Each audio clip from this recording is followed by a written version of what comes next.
লম্বিত ভুজ কনকাবদাত সংকীর্তনৈকপিতর কমলায়তাক্ষ বিশ্বম্ভর দ্বিজবর যুগধর্মপাল বন্দে জগৎ প্রিয়কর করুণায় অবতার। নম ত্রিকাল সত্তায় চ জগন্নাথ সুতায় চ সবিত্রায় সপুত্রায় সকলত্রায় তে নমঃ। বর্হাপিরাভিরামং মৃগমদতিলকং কুণ্ডলকান্তমগণ্ডং কঞ্জক্ষং কম্বুকণ্ঠং স্মিত শুভগমুখং সাধুরে ন্যস্তবেণু শ্যামং শান্তং ত্রিভঙ্গং রবিকর বসনং ভূষিতং বৈজয়ন্ত বন্দে বৃন্দাবনস্থং যুবতী শতবৃতং ব্রহ্মগোপাল বেশম। তপ্ত কাঞ্চন গৌরাঙ্গী রাধে বৃন্দাবনেশ্বরী বৃষভানুসুতং দেবী স্তং নমামি হরিপ্রিয়ে। তুলসী কাননং যত্র যত্র পদ্মবনানি চ পুরাণ পাঠনং যত্র তত্র সন্নাহিত হরি। বাঞ্ছা কল্পতরুভস্য কৃপা সিন্ধুভ্যৈব চ পতিতানাং পাবনেভ্যো বৈষ্ণবেভ্যো নমো নমঃ। মুখং করোতি বাচালং পঙ্গুং লঙ্ঘায়তে গিরিং যৎকৃপাতমহং বন্দে পরমানন্দমাধবম। নারায়ণং নমস্কৃত্য নরং চৈব নরোত্তমং দেবীং সরস্বতীং ব্যাসং ততো জয়মুদরায়ত। ওম নমো ভগবতে বাসুদেবায়। জয় রূপ সনাতন ভট্ট রঘুনাথ শ্রীজীব গোপাল ভট্ট দাস রঘুনাথ। এই ছয় গোস্বামীর করি চরণ বন্দন যা হইতে বিঘ্ন নাশ অবিষ্ট পুরাণ। দুর্গমে পতিমেন্ধস্য স্খলদ পাদগতির্মুঃ সকৃপা যষ্টিদানেন সন্তৌ সন্ত। বলং বলং শ্রীগুরু প্রেমানন্দে গৌর হরি বল।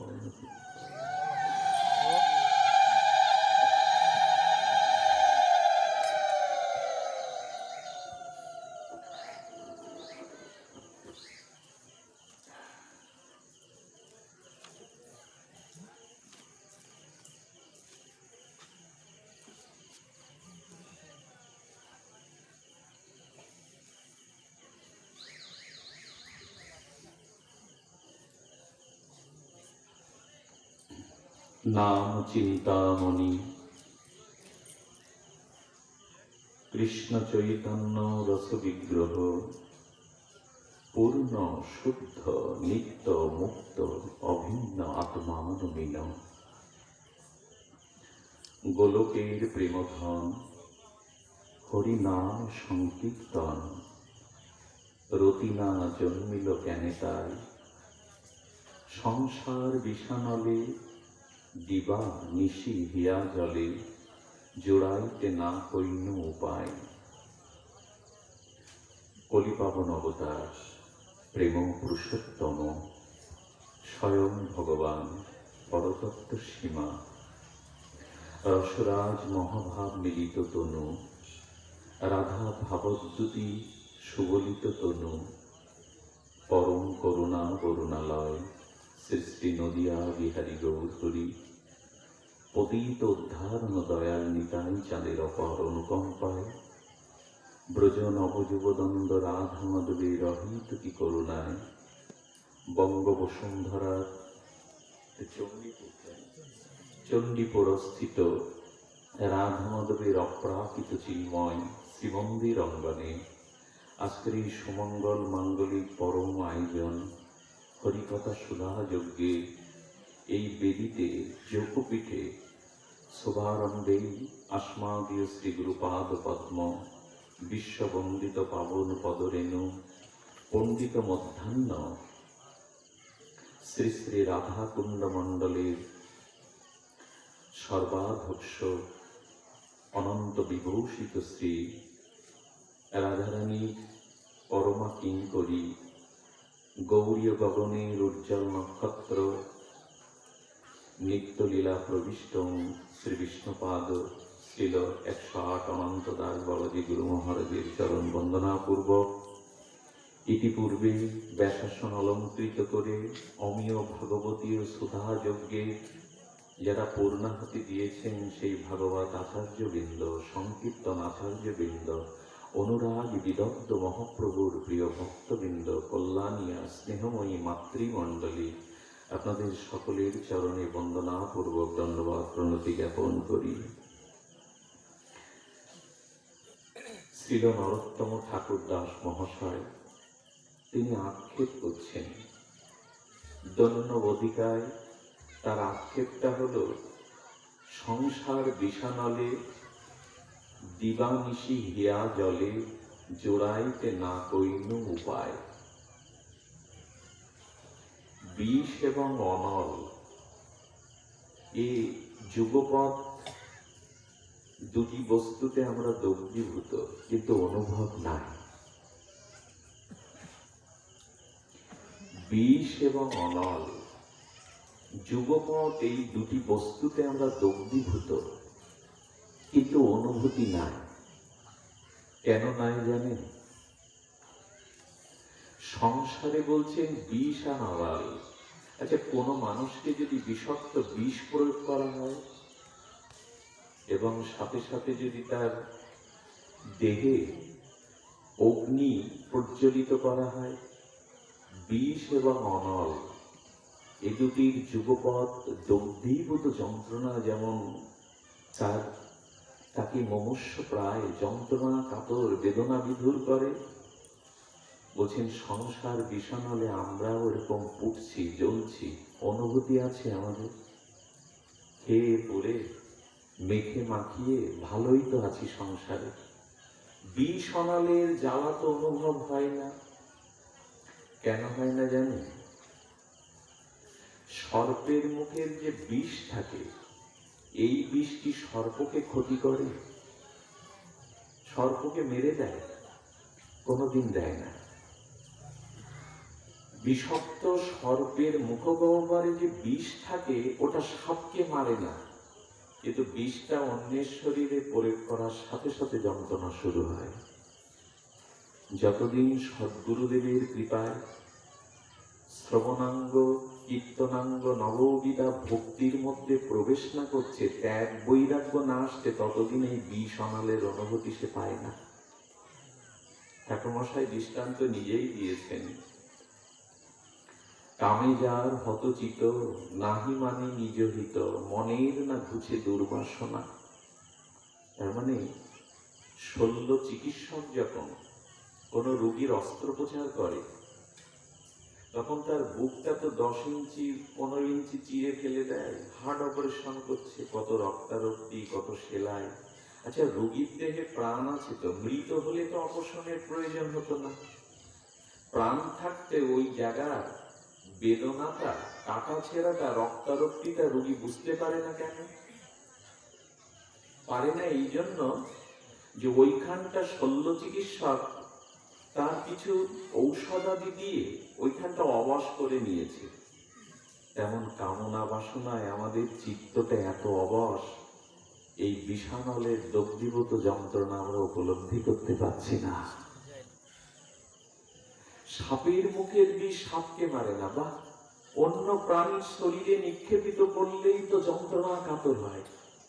যদি যখন আপনি ভজনে এসে ত্যাগ বৈরাগ্যে মন্ত্র দীক্ষা নেবেন, তখন এই সংসার বিষ আর অনলের মতো আপনাকে পোড়াবে, এটি আর ভালো লাগবে না।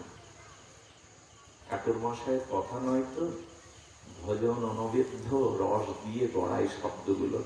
সংসার বিষানলে দিবানিশি হিয়া জলে জোড়াইতে না কইনো উপায়। জ্বলছে কেন? সংসারের বিষয় বিষম বিষে, মহাজনের কি শব্দ বলে, সংসারের বিষয় বিষম বিষে আমরা জর্জরিত, কিন্তু অনুভূতি নাই। কেন জানেন? যেদিন আমরা এই জগতে এসেছি, এই বিশ্ব প্রভু সৃজন করেছেন, সেদিন দুটি অভিশাপ আমাদের মাথার উপরে এসে পড়েছে।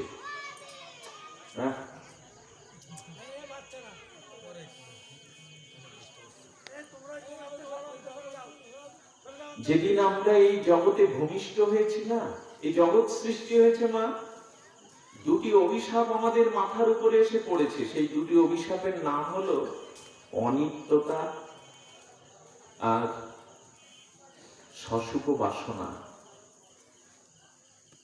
শব্দগুলো বুঝতে পারলে একটা এগিয়ে যেতে পারবেন। খুব মর্মস্পর্শী অনুভূতি। আমাদের মাথার উপরে প্রত্যেকের দুটো অভিশাপ নিয়ে জন্মেছি আমরা। একটা হলো সসুখ বাসনা আর একটা হলো অনিত্যতা। অনিত্য তাকেই বলে যা চিরস্থায়ী নয়। আমাদের এই জীবন যৌবন, এই জগতের যা কিছু দৃশ্যমান, সবকিছু নশ্বর, স্থায়ী না। স্থায়ী কি? এক ভক্তি ভক্ত ভগবান ব্যতীত এই পরিদৃশ্যমান অনন্ত ব্রহ্মাণ্ডের যা কিছু দৃষ্টিগোচর হয় তা সবকিছু নশ্বর, এটি থাকে না। আরেকটি অভিশাপ হলো সসুখ বাসনা, স্বার্থ। স্বার্থ শব্দের অর্থ করেছেন স্বযুক্ত অর্থ, সমানে নিজ, আর অর্থ শব্দের অর্থ প্রয়োজন। আমরা অপরকে ভালোবাসি বলে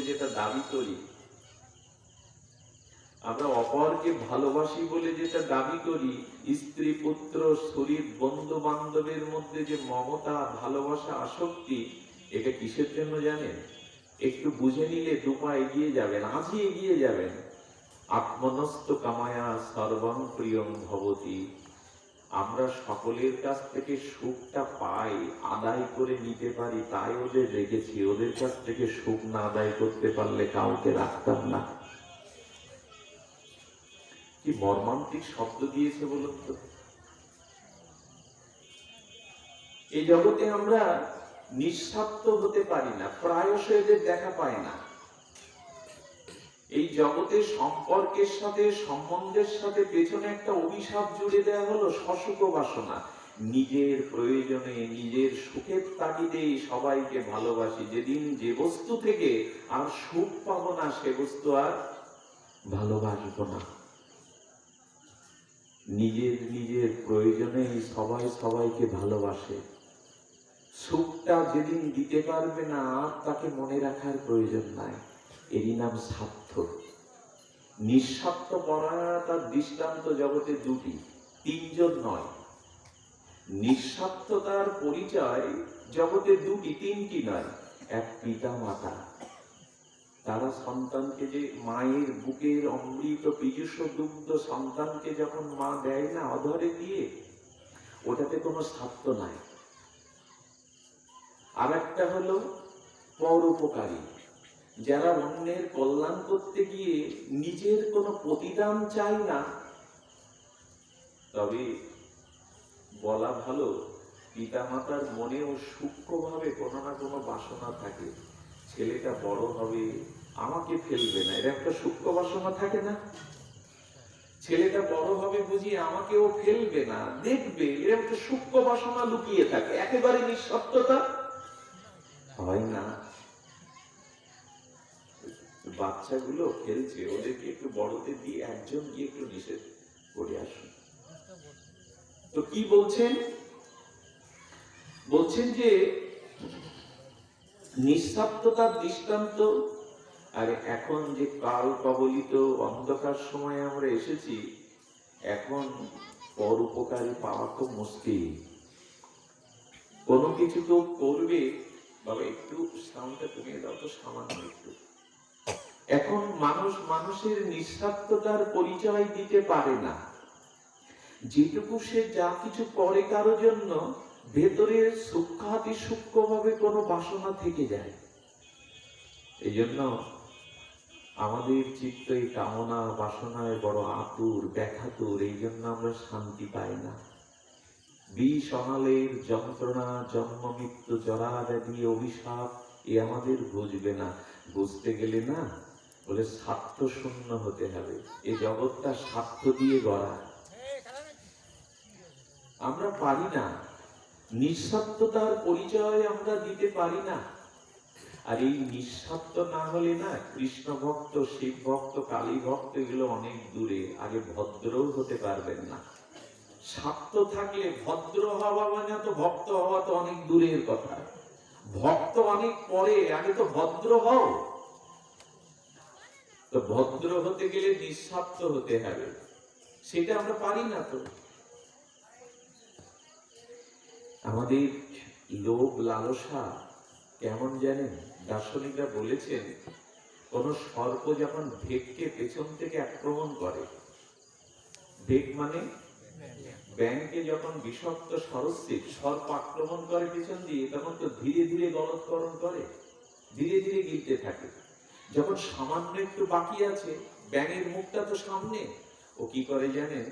ওর প্রলম্বিত জিহ্বা দিয়ে সামনের পোকাগুলো খাওয়ার স্বাদও তখন ওর যায় না, ওই তো মৃত্যুর মুখে। সাপটা তো সিংহভাব গিলে ফেলেছে ভেগটাকে, আর এক মুহূর্ত বুঝিবা পরে সে সর্পের মুখগহ্বরে চিরদিনের মতো মৃত্যু কবলিত হবে, তবু জিহ্বাটা মেলে তার পোকা খেতে হবে। আমাদের দশাটা এরকম। কত মৃত্যু দেখছি, কত জরাব্যাধি দেখছি, কত ধ্বংস দেখছি, তারপরেও সসুখ বাসনা, দেহসুখের বাসনা আমাদের যায় না। এটা অভিশাপ। আরেকটা দৃষ্টান্ত দিয়েছেন, এই কসাইখানায় মাংস বিক্রেতা, সে যখন ধারালো ছুরি দিয়ে একটার পর একটা শাককে কাটতে থাকে, হত্যা করতে থাকে, কয়েকটা শাক বাঁধা তো বিক্রেতা, মাংস বিক্রেতা কসাইখানা।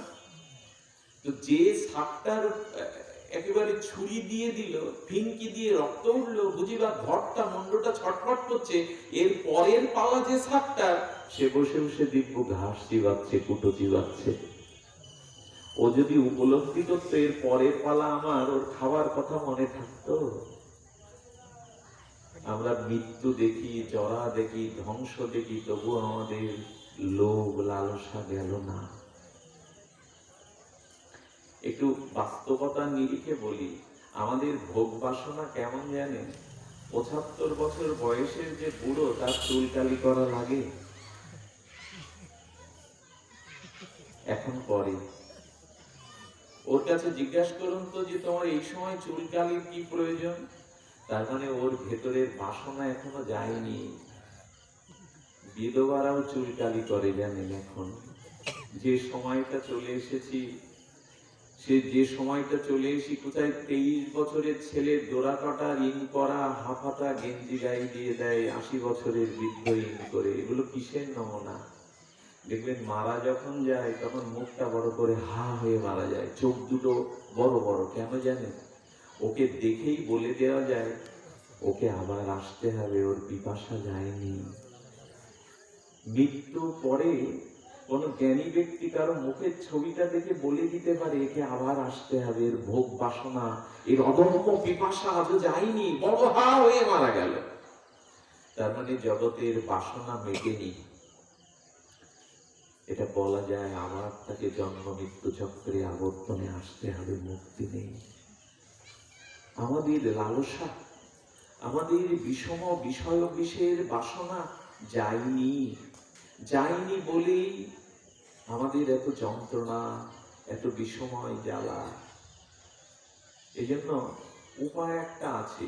উপায়টা হলো আগে ভদ্র হতে হবে। এক দাদু তার যুবক নাতিকে নিয়ে সাধু দর্শনে গেছেন। সাধু দর্শনে গিয়ে সাধুকে প্রণাম করে বলছেন ওকে আশীর্বাদ করুন। কি আশীর্বাদ করব? বলেন ও যত মানুষ হয়। আমরা বলি তো। সাধু বাবা একটু স্মিত হেসে বলছেন কি, ও তো 2 পা 2 হাতালা মানুষ, ও আর কি মানুষ হবে? বলছেন না বাবা, 2 হাত 2 পদ থাকলেই মানুষের আকার হলেও সে মানুষ না। আশীর্বাদ করুন ও যেন মানুষ হতে পারে। আমরা আকারই মনুষ্য মূর্তি নিয়েছি, মনুষ্য আকার নিয়েছি, কিন্তু মনুষ্য ব্যতীত, মনুষ্যত্ব ব্যতীত আমরা মানুষ হতে কেউ পারি না। বর্তমান এই কাল কবলিত অন্ধকার সময়ে আমরা মনুষ্যত্বের পরিচয় দিতে পারি না। আমাদের সামনে খুব অন্ধকার, আমাদের জীবনটাই তো আলোয় ভরেনি। তিমির ঘোর অন্ধকারে নিমজ্জিত। আমাদের অন্ধকারটা কেমন জানেন? একটু বলি। আমাদের অন্ধকারটা হলো এখন মাকে, নিজের গর্ভধারিণী মাকে বনের পাশে রেখে ছেলে দৌড়ে পালাচ্ছে, মরলে তুমি মরো, আমি তোমার সাথে মরবো না। এই হলো অন্ধকার। স্বামীকে হাসপাতালে ভর্তি করে দিয়ে স্ত্রী ভুল ঠিকানা দিয়ে চলে যাচ্ছে, মরলে তুমি মরো, আমি তো রাজি নই। এগুলোকে মিথ্যা বলছি আমি? আসলে যারা পত্র পত্রিকায় মিডিয়াতে একটু চোখ রাখেন, এই মহামারীর অতিমারীর আকারটা এসে এমন দিয়েছে যে স্বামী ও স্ত্রী জানেন। হিন্দু সমাজেও যদি কেউ মারা যায় ওই রোগটাতে, তাহলে শ্মশানে নিয়ে যাওয়ার জন্য, অন্ত্যেষ্টিক্রিয়া করার জন্য 24 ঘন্টায়ও কোনো প্রতিবেশীকে সজ্জনকে পাওয়া যাচ্ছে না। শ্মশানে যাওয়ার লোক নাই। শুনলে আশ্চর্য দিতে হবে। অন্ধকারটা কেমন জানেন? পুত্র তার পিতার মুখে মুখাগ্নি করতে শ্মশানে যেতে রাজি না। অন্ধকারের আর কি পরিচয় নেবেন? চারিদিকে দেখলেই তো সমাজের, আমাদের অবক্ষয়ের একটা চিত্র তুলে ধরি আপনাদের। মানে আমাদের সমাজটা কত অধঃপতিত হয়েছে, আত্মস্খলন হয়েছে, তার পরিচয় হলো বৃদ্ধাশ্রম। বৃদ্ধদের থাকার, ওটাকে আশ্রম না নরক বলাই ভালো। আশ্রম ওকে বলে না। আমাদের সমাজের অধঃপতন, স্খলিত পতনের একটা বড় চিত্র হলো, কিন্তু বেদে কি বলেছে, শ্রুতি মন্ত্রে আমাদের কি বলেছে? পিতৃ দেব ভব, মাতৃ দেব ভব, আচার্য দেব ভব। পিতা মাতাকে সেবা করবে, এটা বেদের মন্ত্র। মাতৃ দেব ভব, পিতৃ দেব ভব, আচার্য, এই 4টি মন্ত্র দিয়েছেন শ্রুতি।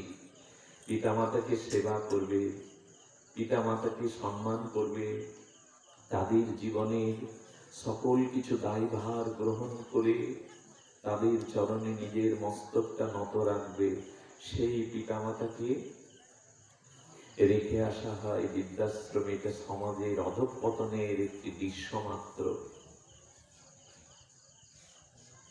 রাস্তায় ফেলে দিচ্ছে, নিজেদের দেহ সুখের সন্তান ভবিষ্য করে পেপারে পুড়ে বা খেতে ড্রেনে ফেলে দিচ্ছে।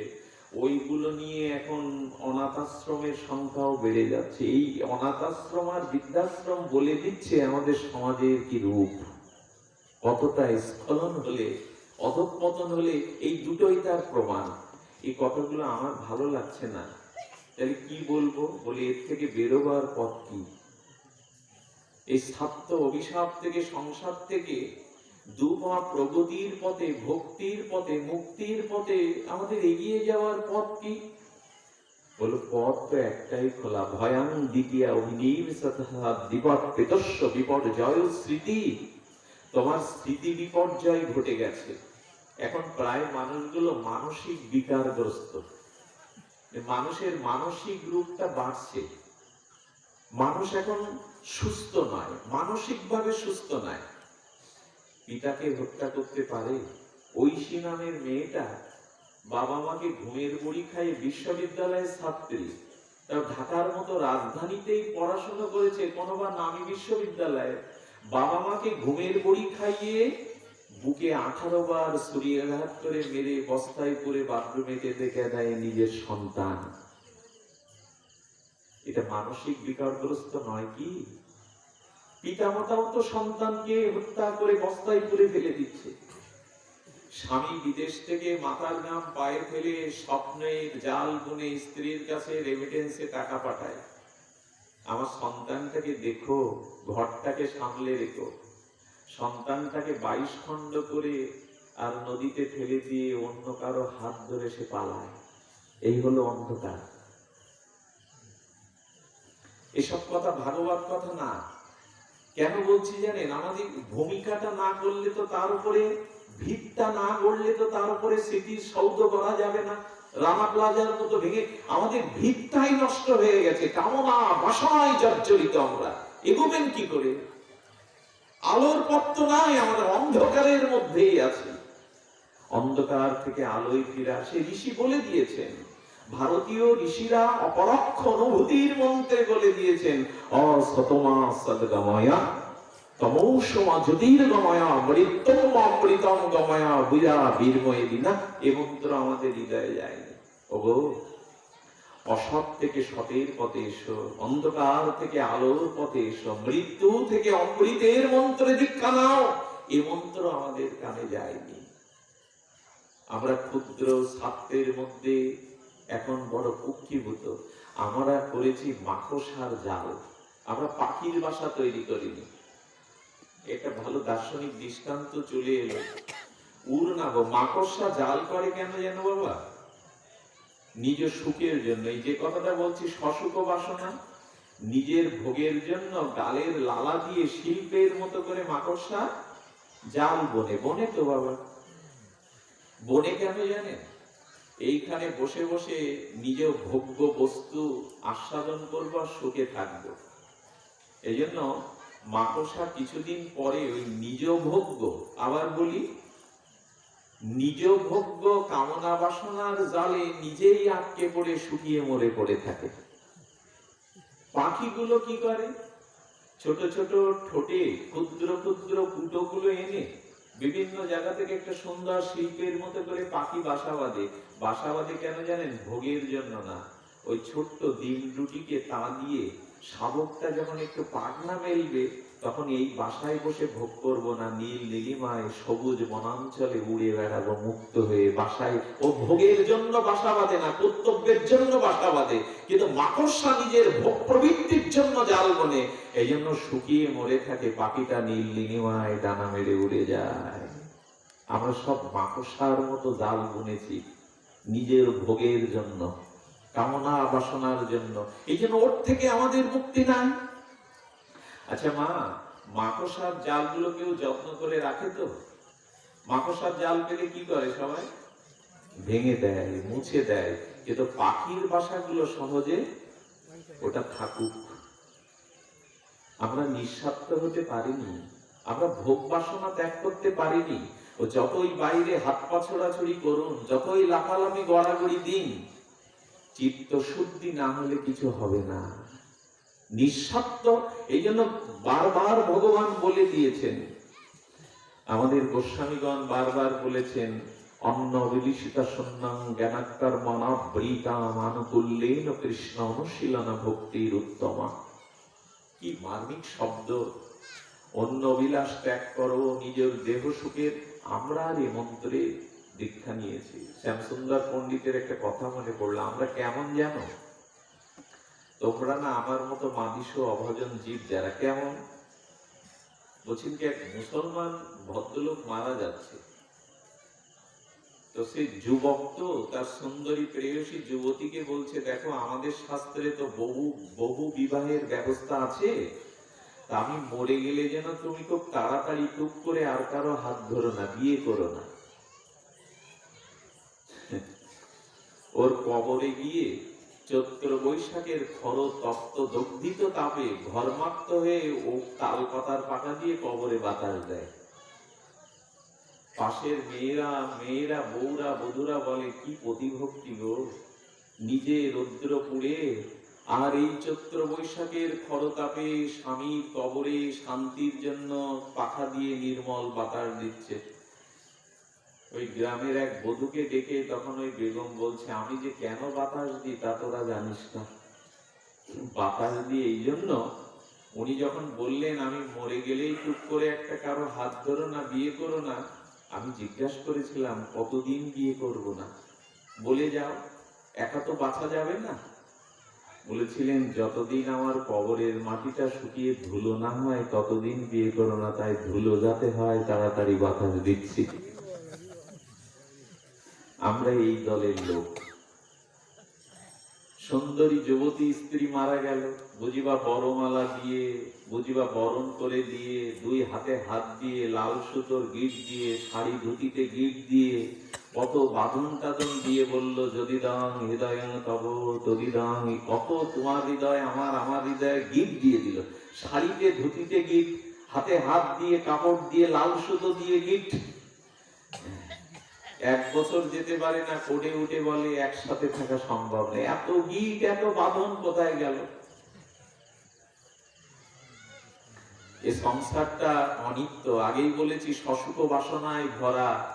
ওই স্ত্রী যখন মারা গেল, তপ্ত তপ্ত জল চোখ দিয়ে পড়ছে জ্বলন্ত চিতার দিকে তাকিয়ে। ওই শরীরটাকে নিয়ে সে অনেক সুখ পেয়েছে তো।